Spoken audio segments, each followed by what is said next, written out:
un paciente muy inflamado con PCR muy elevada, de que está produciendo muchas proteínas, marcadores de inflamación a nivel hepático. Estos pacientes desvían la maquinaria enzimática y producen menos albúmina para producir otras proteínas como complemento, inmunoglobulina, ¿ya? Entonces al final la albúmina empieza a reducirse harto. Por eso es muy frecuente que los pacientes en agudo grave, con cuadros graves, hagan hipoalbuminemia, hagan edema generalizado y hacen frecuentemente igual derrame pleural y en algunos pacientes además ascitis leve, ¿ya? También cuando se produce cuando hay menos drenaje linfático, ya como el caso de la linfagitis carcinomatosa, cuando hay menor presión intrapleural, ya como en las atelectasias pulmonares, ya, y también esto es más raro, pero hemos visto algunos pacientes emblemáticos que hemos tenido en medicina, ya, que corresponde al paso directo del líquido peritoneal a través de los linfáticos diafragmáticos.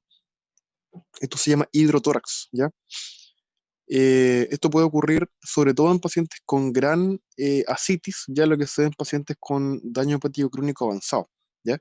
Entonces estos pacientes que requieren, de hecho, frecuentemente punciones acíticas, ¿cierto? Se hace la paracentesis y ya llega un punto en que la presión es tal y se van permeabilizando algunos conductos que están normalmente ahí, pero que requiere ciertas condiciones para poder permeabilizarse, ¿ya? Y pasa directamente el líquido desde la cavidad pleural hacia el tórax, y esto se puede medir de diferentes formas. Se puede hacer una paracentesis y una toracocentesis simultánea, ¿ya? Una después de la otra, al tiro, y lo que se hace es que se evalúa el líquido, pues, cómo es, si tiene las mismas características o no, ya a nivel bioquímico, y lo otro ya es que se puede administrar medio de contraste, ¿ya? Por ejemplo, en el tórax o en el líquido peritoneal, y después se rescata en la otra punción del otro lado, ¿ya? Bueno, vamos a ver, ¿cierto? Respecto al diagnóstico, vamos a ver que la clínica obedece que hay algunos antecedentes que son de importancia, ya que le pueden dar un peso a la causa de este derrame. Pueden ser exposición a humo de tabaco, ¿cierto? A asbesto, ¿ya? Y estos van a ser, ¿cierto? Tienen que recordar que el cáncer, ¿verdad? De etiología pleural, ¿ya? Es real, ya, si bien es cada vez más raro, ¿ya? Pero hay que siempre considerarlo, sobre todo en pacientes que han sido expuestos a asbesto, ¿ya? De las comorbilidades, ¿cierto? También ver si hay TBC, insuficiencia cardíaca, neoplasia, daño hepático crónico, cualquiera de las enfermedades que puede producir cualquiera de los cambios fisiopatológicos que vimos antes puede producir el derrame, ¿ya? Los síntomas, los casos pueden ser, ¿cierto? Casi desde asintomáticos hasta disnea importante. Esto obviamente va a depender de la severidad o de la cuantía del derrame. Ya, dolor pleurítico, ¿cierto? Esto es más que nada cuando hay inflamación pleural, ya también puede ocurrir cuando hay cuantías importantes a nivel del derrame pleural, ¿cierto? Pero cuando es más inflamatorio requiere cuantía más baja, ya cuando es, por ejemplo, por inflamación por contigüidad, ¿cierto? Por ejemplo, una neumonía, ¿ya? Y se le suma a este cuadro una omalgia ipsilateral, ¿ya? También puede dar tos irritativa. Recuerden que les van a preguntar probablemente en el transcurso del internado causas de tos, causas de tos. Y esto es una pregunta con una tremenda respuesta, porque la respuesta más adecuada es que cualquier patología que afecte cualquier órgano o superficie, ¿cierto? Que tenga receptores para tos, ya le va a producir. ¿Dónde van a estar? Estos van a estar, ¿cierto? En la cavidad oral, a nivel del tercio posterior de la lengua, ya la epiglotis, ¿cierto? La glotis, esófago, eh, laringe, tráquea, bronquios, ya diafragma y también ciertos senos paranasales. Finalmente, abajo la pleura también tiene receptores de tos, ¿ya? Entonces, por esta condición, ya va a dar tos más bien irritativa, ¿ya? El examen físico, recordar esto más que nada semiología, mientras más cuantía haya, esto es más evidente, ¿cierto? Y un derrame importante va a producir disminución de las vibraciones vocales y murmullo pulmonar. ¿cierto? Matidez a la percusión, egofonía en la zona de transición aire-líquido y roces pleurales que es más raro de encontrar y de escuchar, ¿ya? Respecto igual al diagnóstico, en los exámenes a pedir, vamos a partir por la radiografía, ¿cierto? La clásica y buena radiografía. Recuerden que en el hospital ustedes pueden acceder a ella de diferentes formas. Generalmente en medicina interna, ya uno que tiene que pedir el examen, ¿cierto? Y medicina interna tiene bloques horarios, ya donde son, por ejemplo, todos los días de 11 a 12, ya ahí se va viendo. Y esto permite tomar más o menos una radiografía cada 20 minutos, media hora.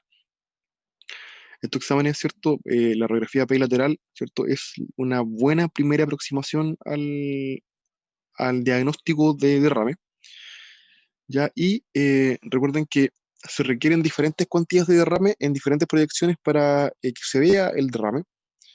Ya los ángulos costofrénicos ya se ven velados en la radiografía con 150 ml de ocupación pleural y el posterior ya con 75 ya se empieza a observar, ¿cierto?, que está velado.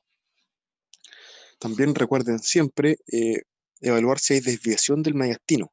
¿Ya? Esto les va a servir mucho para diferenciarlo con la atelectasia. Recuerden que la atelectasia, mientras más importante es, más desvía, ¿cierto?, el mediastino.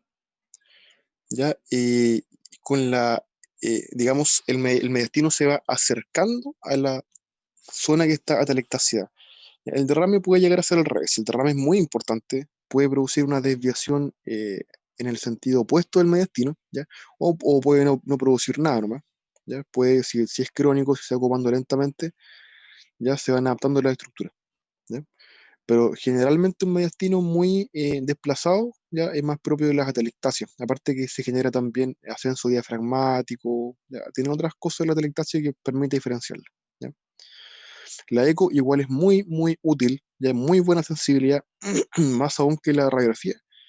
Ya, lo malo es que hay que conocer más que cómo funciona, cómo emplear el equipo, ¿ya? Y si bien pueden pedir el examen, la gran ventaja de esto es que ustedes pueden aprender a usar el eco, ¿ya? Y no es complejo, no es difícil.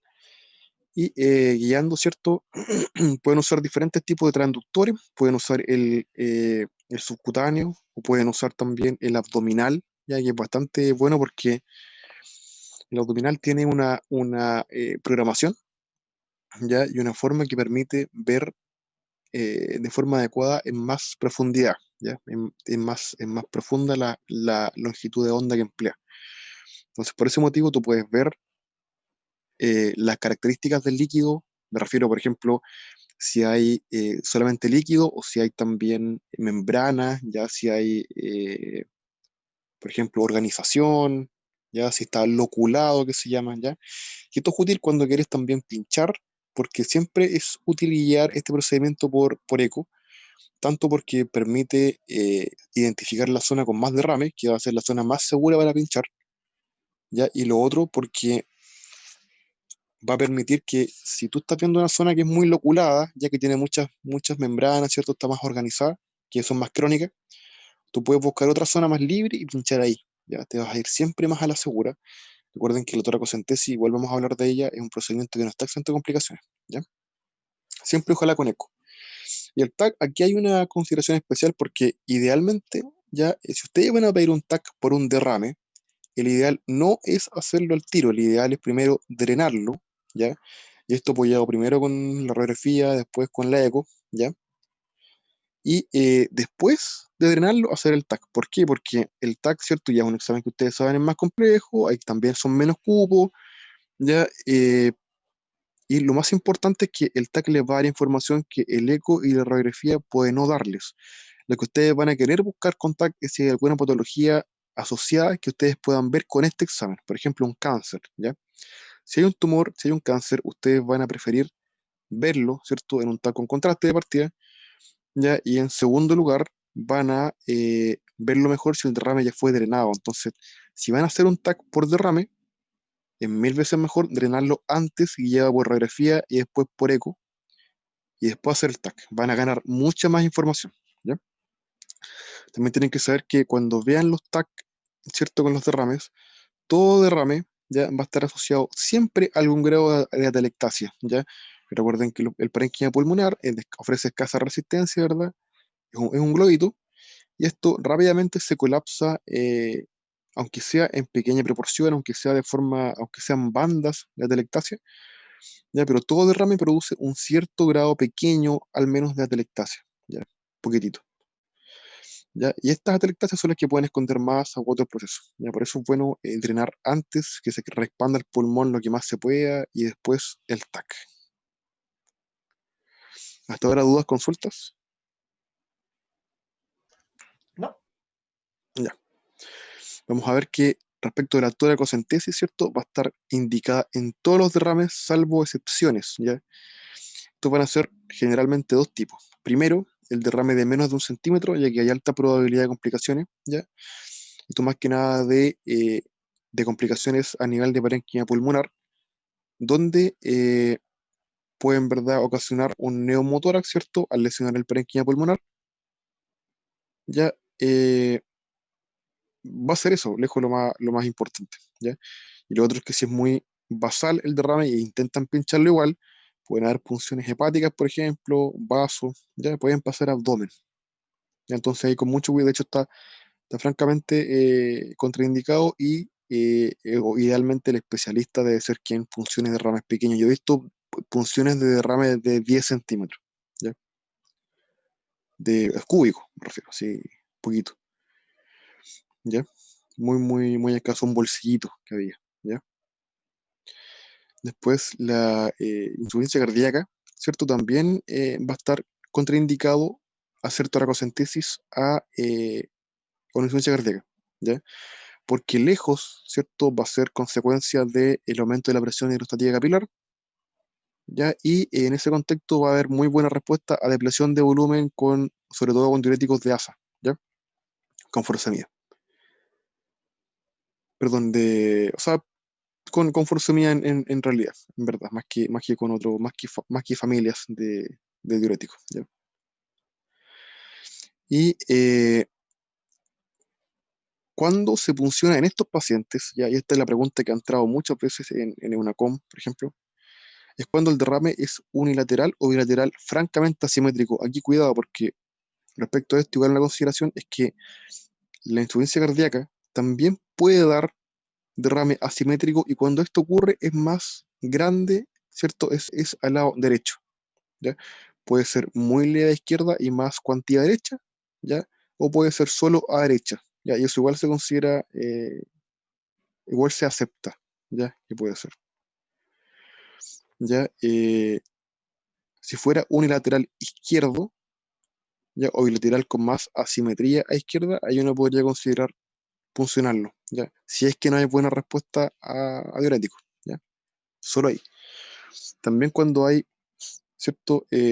Un derrame pleural masivo con disnea importante, ¿ya? Ahí tú la puedes hacer con intención evacuadora, más que diagnóstica, ¿ya? Luego de la función diagnóstica.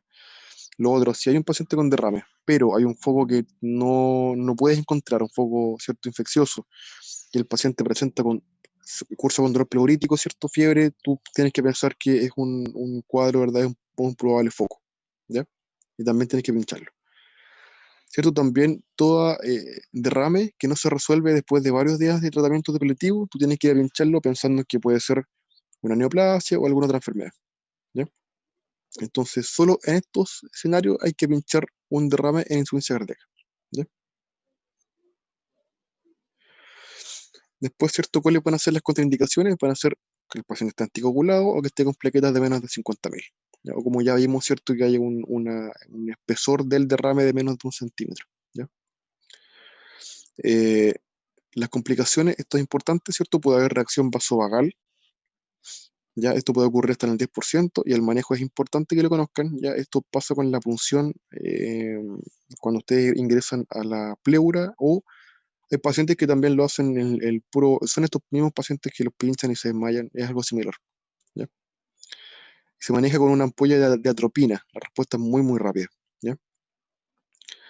La punción arterial ya es una complicación temida, ya, porque las intercostales son arterias grandes, ya no son arterias pequeñas, finitas, no. Tienen calibre, pueden sangrar mucho, ya, y ahí el paciente hace un hemotórax franco, sea, no hay, el paciente empieza a vertir sangre directo al contenido, a la cavidad pleural, ¿cierto? Y ahí va a depender de factores propios del paciente, si es que esta hemorragia va a ser sola o va a requerir algún tipo de manejo adicional quirúrgico probablemente, ¿ya? Todo va a depender si el paciente tiene un INR adecuado, el nivel de plaquetas, ¿verdad? El estado nutricional, todos estos elementos también, el grado del daño, cuánto habrán lesionado la arteria, ¿ya? Yo en las primeras toracocentesis que hice recuerdo haber causado un hemotórax, ¿ya? En una punción cuando una paciente empezó a toser, ¿ya? Y es fácil identificarla de partida porque el paciente presenta harto dolor, ¿ya? Y eso puede ser porque, de partida, porque la punción arterial duele cuando ustedes vean que pongan no sé si han escuchado las líneas arteriales, o cuando vean punciones arteriales en sala para tomar gases arteriales, van a ver que la punción arterial duele, produce dolor, ¿ya? Y lo otro es que por su contigüedad es probable que uno pase a pinchar, por ejemplo, arteria nervio, pues me podría ocurrir, ¿ya?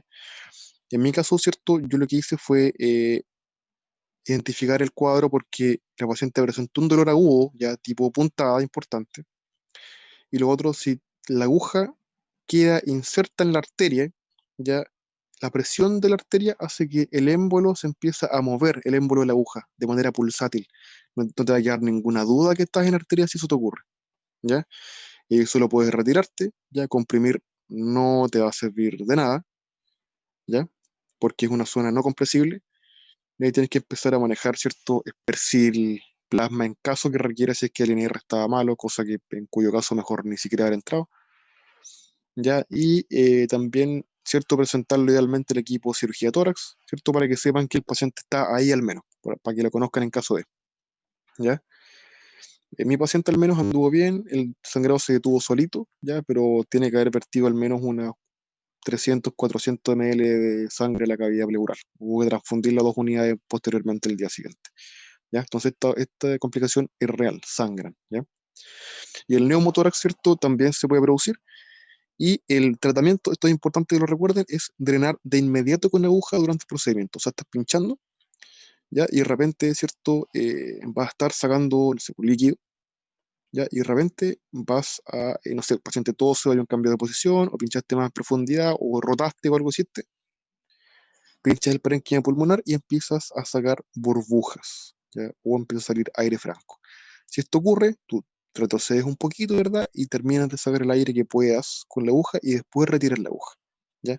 Ayuda bastante que tú puedas manejar de esa forma local, ya retirando el aire mismo donde están, ¿ya?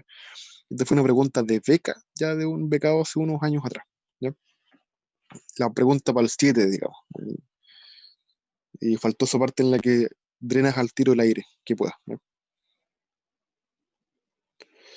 Respecto, ¿cierto?, al líquido, ya recuerden que como todo líquido, tienen que partir viendo el aspecto macroscópico, ¿ya? El normal es un líquido que va a ser citrino, ¿cierto? Y el patológico puede ser purulento, hemático, lechoso, quilotórax, sangre fresca o sangre franca, en el fondo. Ya, el purulento, obviamente, cuando hay infección, hemático puede ser, recuerden que hemático no es lo mismo que sangre franca, el hemático, ¿cierto?, es un líquido que puede ser teñido y puede ser por una punción traumática solamente. Ya, puede ser un líquido que ustedes están sacando de un derrame por neoplasia, por ejemplo, que tiene este tinte más hemático, ¿ya? En la sangre franca es cuando fue por traumatismo, ¿cierto? Eh, o cuando pincharon de entrada una arteria, ¿ya? El lechoso, que es el quirotórax, yo lo he visto en una sola oportunidad, y recuerden que si llegan a ver esto, la primera causa, la primera probabilidad es que sea un síndrome linfoproliferativo con invasión a tórax, ¿ya? Esa es la primera causa lejos de quirotórax, ¿ya? Y generalmente son los linfomas, ¿ya? Que destruyen ahí la forma local y liberan, ¿cierto? Producen girotórax. De los exámenes de laboratorio, ya siempre pedir todo esto. Recuerden que la glucosa va a bajar en empyema, pero no solamente en empyema, ¿ya? Sino que también en neoplasia y en derrame por AR, también baja la glucosa, ¿ya? Esto pasa con todos los líquidos. En la R baja la glucosa en todos los líquidos, ¿ya? Articular, ya pleural. El pH va a bajar en derrames complicados, vamos a ver los cortes más adelante, ya recuerden que puede haber derrame, ¿cierto? No complicado, complicado, y después esto tiene una probabilidad de avanzar a un empedema, ya estoy hablando ya de los derrames paraneumónicos. La ADA, ¿cierto? Valores sobre 40, esto va a depender de cada laboratorio, esto puede cambiar también en el nuestro. La sensibilidad y especificidad de 90, de 95% ya de positividad para TBC, con ese valor, ¿ya? Pero igual es un examen que puede tirar falsos positivos, ya en el contexto de empiema y cáncer, ¿ya? No es estrictamente que solamente la TBC produce una elevación, ¿ya? Por eso mientras más alto el nivel, más probable es que haya sea TBC, ¿ya? En el citológico, ¿cierto? Pueden identificar que pueden haber neutrófilos o polimorfonucleares, ¿cierto? Bacterias, linfocitos, ¿ya? Si bien neutrófilo, lo más probable es que sea una patología bacteriana aguda, ¿ya? Y si bien linfocito es más bien una patología crónica tipo cáncer o TBC, ¿ya? También proteínas totales, LDH, colesterol, eso aumenta en los exudados, vamos a verlo más adelante, ¿ya? Y, ¿cierto? Las complicaciones ya les había comentado, reacción vagal, ¿cierto? Neumotórax. Entonces ahora respecto al estudio del líquido, vamos a ver, asociar estos exámenes que pedimos, ¿cierto? En forma de los criterios de Light, ¿ya? Esto yo sé que ustedes lo habrán visto antes en su clase, ¿cierto? De medicina interna. Y, ups, ahí. Esto permite diferenciar si el líquido pleural es exudado o transudado, ¿ya? Esto es sumamente importante para ver la etiología, ¿cierto? Del derrame. La sensibilidad y especificidad de los criterios es del 90%, ¿ya? Si se cumple alguno de estos criterios, aunque sea uno, ya el líquido es exudado y si no es transudado, ¿ya? Como ven, la sensibilidad y especificidad es del 90, no del 100, y de hecho hay cortes que dicen que es hasta el 70% solamente, o sea, esto también puede fallar, ¿ya? Esto no es una cosa estricta, ¿cierto? Que sea la luz de la verdad, no, esto también puede fallar, ¿ya? Y si cumple alguno de los siguientes va a ser exudado. Primero, que el cociente de la proteína en líquido plasmático dividido en la sérica sea mayor a la mitad, mayor a 0,5, ¿ya? El segundo es que el cociente del LH del líquido pleural dividido en la del suero sea más de 0,6, ¿ya? O sea, cercano a 2 tercios lo del líquido pleural a lo del suero. Tercero es que la LH del líquido pleural ya sea más de 2 tercios del límite superior, ya, eh, del límite normal superior de la LH sérica, ¿ya? O sea, el número 2 no lo confunden con la 3. El 2 es una relación entre un líquido y el otro, y el 3 es la relación ya con el límite normal superior del laboratorio, ¿ya? Con valor normal aproximado en 300, pero esto igual es muy variable entre cada centro, ¿ya? Entonces, por eso hay que ver el valor normal para cada centro. Y también hay otras, ¿ya? Que son cociente de colesterol líquido pleural suero mayor a 0,3 o colesterol sobre 45, también se considera que si cumple con esto vendría a ser un exudado, ¿ya? ¿Cierto? ¿Dudas hasta acá? ¿No? Ya, vamos a avanzar entonces, ¿cierto? Según los criterios de Light, los líquidos van a ser catalogados en transudados o exudados, ya cada uno con causas propias. El transudado es la colección de fluido intravascular no inflamatorio, ¿ya? En el intersticio. Entre las causas más frecuentes dijimos va a ser lejos la insuficiencia cardíaca, ¿ya? Y menos frecuente pero igual presente van a estar la cirrosis, síndrome nefrótico, diálisis peritoneal, ¿cierto? Con este líquido que puede ascender también hacia arriba del tórax, ¿ya? Y otras causas más raras después. Del exudado es un líquido con alto contenido en proteínas y células, la causa más frecuente son lejos las enfermedades infecciosas bacterianas, sobre todo. En segundo lugar, hongos, virus, TBC, parásitos, ¿ya? Parásitos, una cosa muy, muy rara. Las neoplasias pueden ser tanto metastásicas como mesotelioma, ¿cierto? De etiología a nivel de las pleuras, ¿ya? Y también puede ser un cáncer pulmonar primario, puede ser también un TEP. Recuerden que el TEP puede causar derrames, sobre todo si son periféricos. También colagenopatías, ARL, síndrome de Sjögren, puede ser también producido por drogas, nitrofurantoína o metrexato. Postquirúrgico también puede ser, y la presencia de sangre en líquido siempre debe hacer descartar ya una trococentesis traumática, ¿ya? Eh, lo principal que uno ve es que cuando es traumática, tú empiezas a sacar líquido, ¿ya? Y el líquido es como la PL, el líquido sale inicialmente hemático y después se va limpiando, ¿ya? Si sale constantemente con sangre, ¿ya? O del mismo color, tú dices que el contenido era así nomás de antes, no fue traumática. ¿Ya? Eso es muy importante. Por lo demás, el estudio del líquido hemático, ¿cierto? Mientras más sangre haya, más rápido se altera la muestra. Me refiero a que si la muestra no es enviada rápido al laboratorio, empieza a hemolizar, ¿cierto? Y eso altera la bioquímica, ¿ya? Entonces, mientras más sangre haya, más rápido hay que mandarlo, ¿ya?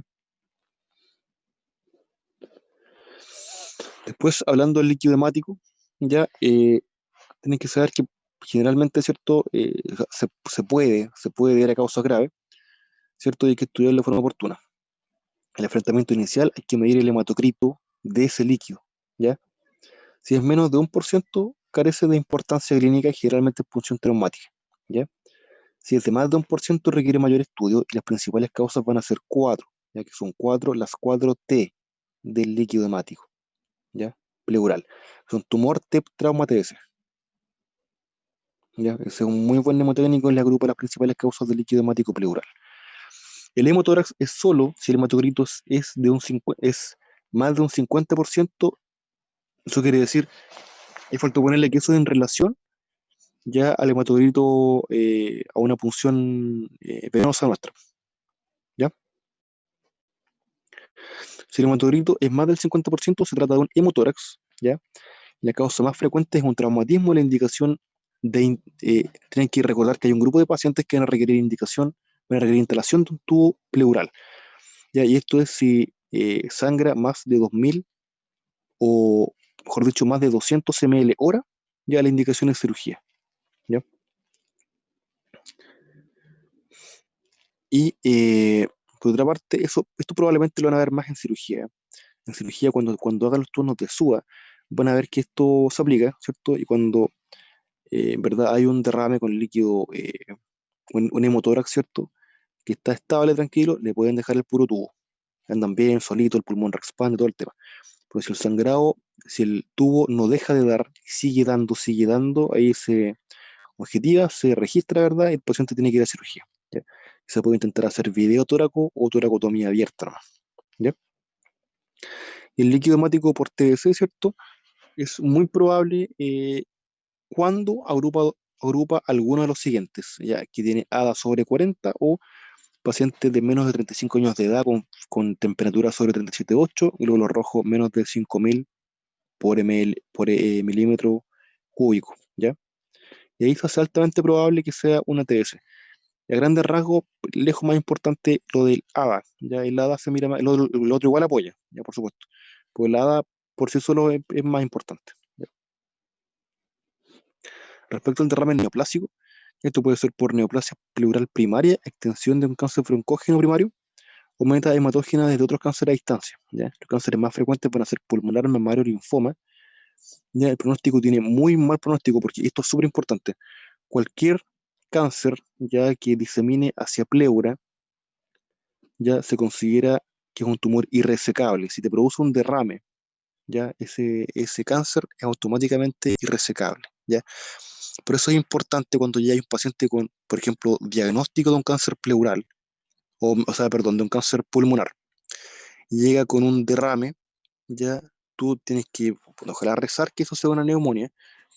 Tienes que estudiar ese líquido porque si el líquido que tú estudias se comprueba que tiene células neoplásicas, ya ahí se considera que el cáncer es irresecable y que ya avanzó al cáncer.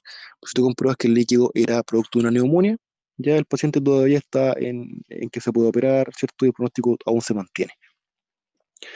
Respecto a las características del derrame neoplásico, ya suelen ser de mediana cuantía, 500 a 1000, pero pueden llegar a ser masivos porque hay un punto en que el aumento de la permeabilidad, ¿cierto? Local es tal que el líquido empieza a filtrar, puede llegar a ocupar todo el hemitórax, ¿cierto?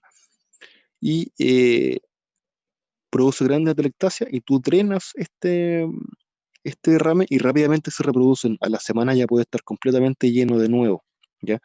Hay muchos pacientes que van a urgencia a realizarse una toracocentesis, ¿cierto? Paliativa y van todas las semanas, ¿cierto? También pasa esto con la cirrosis avanzada, donde van, se les hace la paracentesis, ¿verdad? Y el paciente vive un tiempo así hasta que ya, como está en la fase final de la enfermedad, hasta que el paciente muchas veces fallece, ¿ya? Entonces recuerden, derrame que se reproduce rápidamente orienta a un derrame neoplásico, ¿ya? También aquí, importante mencionar que el diagnóstico puede incluir como suma que el exudado es más bien linfocitario, ¿ya? Y a veces hemorrágico, ¿cierto? Como les había mencionado. Y recuerden, cuando hay sospecha de, tienen que pedir, ¿cierto? Hay una orden especial que es una orden de células neoplásicas que va a otra parte, no va al laboratorio, sino que eh, va a anatomía patológica, va a otra parte. Entonces tiene que ser un tubo distinto. Esto muchas veces ha ocurrido, que colegas que piden el examen, si se equivocan y faltó un tubo, hay que tomar la muestra de nuevo, ¿ya? Entonces todo un tubo especial va a anatomía patológica, ¿verdad? Y recuerden que la sensibilidad de esto es cercano al 50% más bien, ¿ya? 50% de encontrar células neoplásicas en un derrame pleural de causa neoplásica, ¿ya? También el aumento de la LDH pleural, ¿ya? Y ahí me equivoqué. Ahí le puse una disminución del pH, más que disminución, no, lo que pasa, ahí está mal. Lo que pasa es que aumenta el pH, y el pH se pone más alcalino, ¿ya? Entonces eso me quedó un error ahí, ¿ya? Y también baja la glucosa, ¿ya? De manera proporcional a la cantidad de células neoplásicas, ¿ya? El tratamiento del derrame neoplásico, ¿ya? Es sintomático, más bien paliativo, con pleurodesis que puede ser mecánica o química. Paciente, tú le drenas, ¿verdad?, el derrame pleural. Después tienes que hacer harta quine, harto triflow, no sé si se acuerdan que este dispositivo que uno aspira y con esa aspiración él le da tres pelotitas, ¿cierto? Te lo pasa al kinesiólogo y con esto cuando el pulmón expande, si es que expande de forma adecuada, no todos expanden, si es que expande, el paciente es candidato a que se le pueda hacer, ¿cierto? Una pleurodesis, ¿cierto? Eh, donde puede ser mecánica o química, la química le ponen una especie de talco dentro ya por un tubo, ¿ya? Y eso inflama localmente y las pleuras pegan, ¿ya? Y la otra que puede ser mecánica, donde ingresan por videotoracoscopía. Este es un procedimiento que duele un montón porque el paciente despierta y le raspan la pleura parietal por dentro, ¿ya? Y esto por inflamación local pega también, pero es un procedimiento que duele un montón, ¿ya? Pero rinde un poco mejor y andan, si es que el pulmón expandió, suelen andar bien.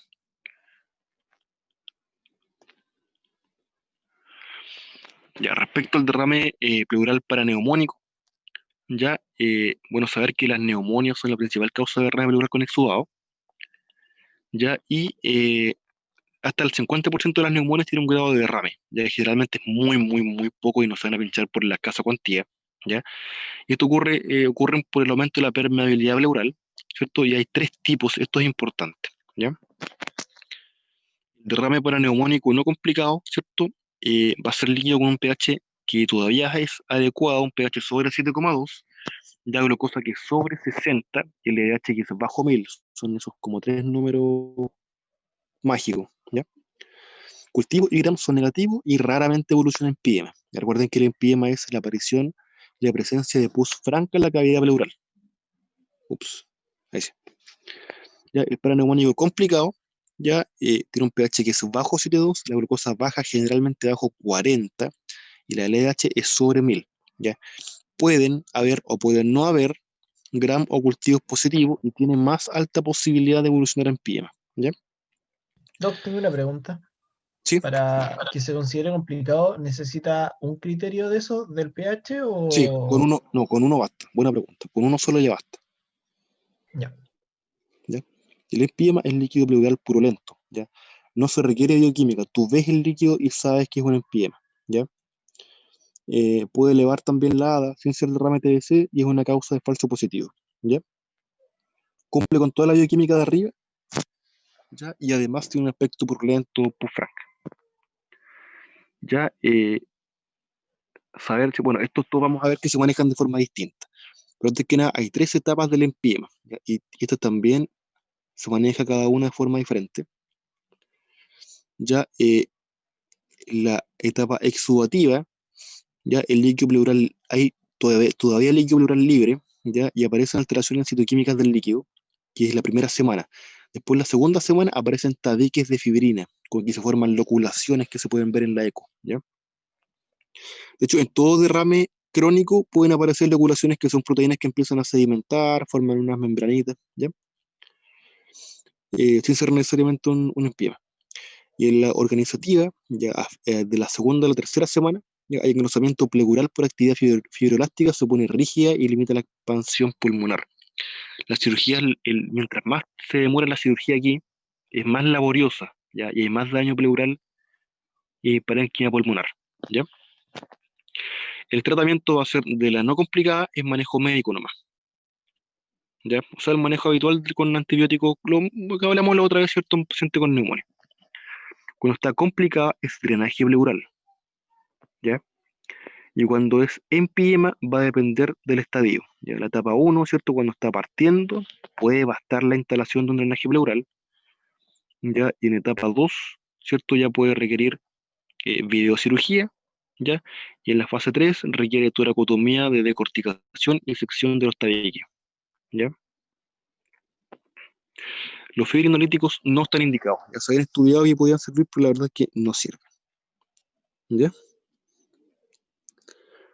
Respecto al tuberculoso, como están viendo, hay un montón de tipos de derrame. Esta es una de las causas más frecuentes en pacientes jóvenes, ¿cierto? Y en países en desarrollo, ¿ya? Y la clínica pueden tener un gran espectro, ¿cierto? Puede ser, generalmente son cuadros más larvados. Y el líquido suele estar presente en un hemitórax, ¿cierto? Unilateral. Ya, el líquido puede haber linfocitos más del 50%, ¿cierto? Y en fases precoces puede haber predominio de neutrófilos. Se sabe que los neutrófilos corresponden más a enfermedades agudas en general y que los linfocitos en cualquier proceso crónico, sea cual sea, van a empezar a ganar sobre los polimorfos nucleares. ¿Ya? Hay una transición polimorfo a linfocito. Entonces, como esta es una enfermedad más crónica, mandan más los linfocitos. ¿Ya? Puede tener igual glucosa baja, ¿ya? Característicamente elevada sobre 40, ya pueden haber también falsos positivos, ¿cierto? Con lo que hayamos hablado, empiema, AR, derrame neoplásico, y el cultivo es positivo solamente el 20% de las veces. El rendimiento es muy malo, ¿ya? Del cultivo de Koch, del líquido que ustedes drenaron, ¿ya? ¿Cierto? El diagnóstico de certeza es más que cultivo, hacer una PCR del líquido, eso sí, ¿ya? Aquí estas vienen, oh, vienen respondidas. No les puse la diapo de... Bueno, vamos a verla entonces como rápido, ¿no? Estas son las preguntas que rescaté de radio plural.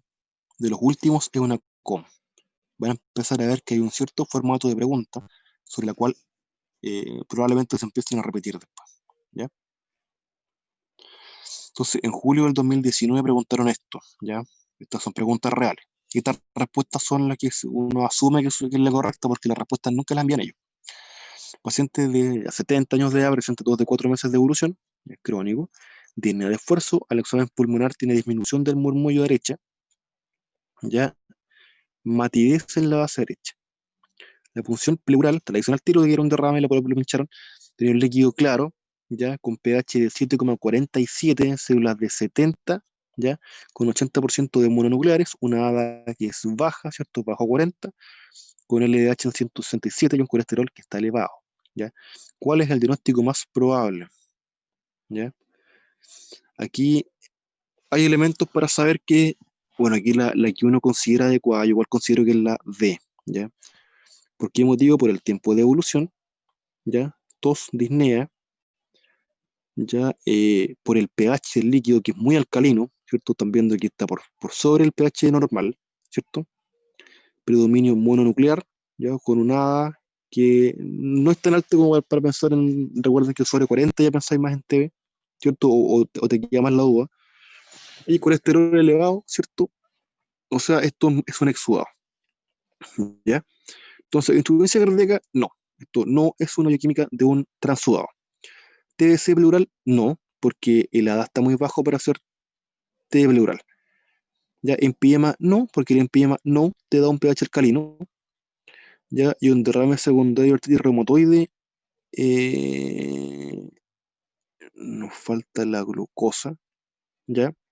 Pero no es el cuadro, el paciente, es otro contexto. O sea, el paciente, que un paciente con AR te haga solo un derrame y no te hagan alteraciones articulares, raro, ¿ya? Entonces esto es lejos lo más probable, ¿cierto?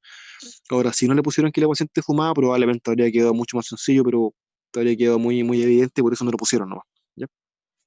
Pero este es el formato de la pregunta, es harto bioquímica, ¿ya? Cuadro clínico, bioquímica, ¿qué tiene el paciente? Después, julio de 2017, un paciente de 80 años consulta por cuadro de disnea de un mes de evolución que ha aumentado el último tiempo, ha sido baja de peso, ¿ya? El examen físico, ¿verdad? Presenta disminución del murmullo pulmonar en el hemitórax izquierdo con más 10 de percusión, radiografía de tórax y muestra de derrame pleural derecho, que se funciona, dando salida a un líquido pleural con LDH de 300, colesterol de 60, ya ADA de 15, ¿cierto? Leucocitos de 3000, con predominio mononuclear, ¿ya? Y el examen de elección para proceder con el diagnóstico es, ya las opciones son broncoscopía, video, cubo pleural, ecocardiografía y TAC de tórax. Entonces aquí uno va a revisar acá, ¿cierto? Y ya, si le dicen que tiene, tiene 80 años, tiene un cuadro que es más bien crónico, ¿cierto? De un mes, ¿cierto? Que ha aumentado, con baja de peso, ¿qué tienen que pensar usted? Cáncer. Un cáncer, ¿cierto? Y más raramente podría ser una TB, ¿cierto? Parecido al caso anterior. Pero ya sabemos que es crónico, ¿verdad? Y que está cáncer o una TB porque es importante el componente de la baja de peso, ¿ya? Pero la edad está baja, la de 15, entonces otra vez el cáncer cobra valor, ¿ya? Pero ahora preguntan otra cosa, preguntan no el diagnóstico, sino que la conducta, ¿ya? Entonces vamos viendo, ¿cierto? Broncoscopía, no, ¿ya? Porque si esto es un cáncer, ¿verdad? Con compromiso pleural, puede ser un cáncer, si puede ser broncógeno a diseminación pleural, puede ser, pero también puede ser meta de otro cáncer, ¿ya? Entonces la broncoscopía no va a dar mucha más información ahí. Sabemos que el cáncer está ubicado en la cavidad pleural. Ya, la videotoracoscopía me parece a mí que es la opción correcta, ¿ya? Porque evalúa, ¿cierto?, la cavidad pleural, puede buscar y biopsiar la lesión de forma directa, ¿ya? La ecopleural no te va a dar mucha más información. Si es muy crónico, vas a ver algunos tabiques, algunas locuraciones nada más, y la cuantía puedes estimarla. El derrame, el ecocardio no tiene ningún rol acá. El TAC de tórax, por lo que hablamos antes, no, porque esto idealmente hay que pincharlo, habría que pincharlo antes y después hacer el TAC, ¿ya? Y no sabemos cuánto se funcionó aquí, ¿ya? Pero recuerden que cuando les preguntan por el examen de elección, ¿ya? O la conducta de elección, o el examen de elección, cualquier cosa de elección, es lo que va a modificar, ¿cierto?, realmente la sobrevida del paciente. Entonces, si pensamos en un cáncer, lo que nos va a cambiar la sobrevida es tener la biopsia. La biopsia la van a obtener con la videotoraco, ¿ya? Otra pregunta, ¿cierto? Paciente de 60 años de edad, fumador de 5 cigarrillos por día, consulta por disnea de esfuerzos que ha aumentado en el último tiempo. Ha bajado 6 kilos en 3 meses, trabajó 30 años en fábrica de producción de pizarras de asbesto. Yo creo que vamos a leer hasta ahí nomás, ¿ya? Y hizo un derrame y lo pincharon y salió eso, ¿ya? Tiene ADA, 90% mononuclear, ya. Entonces esto es un mesotelioma clásico, un cáncer pleural, primario, ¿ya? Entonces si les dicen paciente fumador o no fumador, no lo mismo, pero expuesto a asbesto con baja de peso y paciente como de cáncer, esto lejos lo más probable es un mesotelioma. Esta pregunta sirve para ganar tiempo. Si ustedes leen en alguna parte asbesto, busquen al tiro la alternativa de mesotelioma porque lejos lo más probable, ¿eh? Así que eso, las otras preguntas que he visto siguen este mismo formato, ya, pero tampoco es una pregunta, o sea, este tema requiere harto estudio más que nada para sala, ya, porque no es tan, bueno, se ha preguntado en varios años, pero el formato de la pregunta no es, o sea, a lo que voy es que estudiándolo poco pueden responder harto, ya, es un tema que es fácil de abordar cuando lo han estudiado, ya, así que eso, lo dejamos hasta acá hoy día. Ya intentemos avanzar con más bronco, voy a intentar conseguir casos clínicos de bronco y hemogramas y cualquier examen de cualquier otra cosa para abordar la parte más práctica, ¿ya? Ya. ¿Dudas, consultas? Doctor, yo tengo una duda. Sí, Al hacer la toracocentesis, nos habían dicho que hay que tener como cuidado con la cantidad que se saca porque puede haber como, sí, sí, sí, sí. como un daño Eso no lo, secundario al sacar mucho. sí, ¿Usted no lo más o menos mencioné. cuánto recomienda sacar al momento Mm, de sacar todo un porcentaje? Mira, se describe que sobre 500 ml que tú sacas, ya existe un riesgo, aunque sea pequeño, ya de hacer un edema pulmonar ex vacuum, ya que en el fondo lo que ocurre es que tú se está establecido, por ejemplo, está el derrame puesto, y tú sacas, ¿cierto?, ese líquido de forma aguda, por ejemplo, sacáis, no sé, 2000, tenía 2500 y sacáis 2000, ya, y la fisiopato se supone que es que queda un cierto grado de presión negativa, ya, cuando sacáis eso muy rápido, ¿cierto?, y se produce un efecto como de aspiración, y sumado a una permeabilidad aumentada de esa pleura que estaba ahí, eh, esa presión negativa que hubo brusca, el parénquima pulmonar se expande, ya aumenta la permeabilidad del parénquima pulmonar, el parénquima ahora, y hace un edema de ese pulmón, solo de ese pulmón. Esto yo lo he visto una sola vez en la OPC. En la OPC cuando llegó un paciente que tenía una neumonía, parece, no recuerdo. No, tenía otro cuadro y parece que tenía una insuficiencia cardíaca nomás. Y el tema es que le sacaron mucho, pues le sacaron como 2000, y el paciente hizo un EPA de ese pulmón, solo de ese, tenía un pulmón blanco, solo ese lado. Y la radiografía control mostraba que ya no había nada, casi nada de derrame, pero el pulmón blanquísimo. Y ahí fue como, ya, esto es. Ya, pero igual es raro, ya se describe, pero es más bien raro, poco habitual. Pero idealmente sacar como tope 1000, porque el riesgo de 500 a 1000 es bajito que pase. ¿Ya? Sobre 1000 ya empieza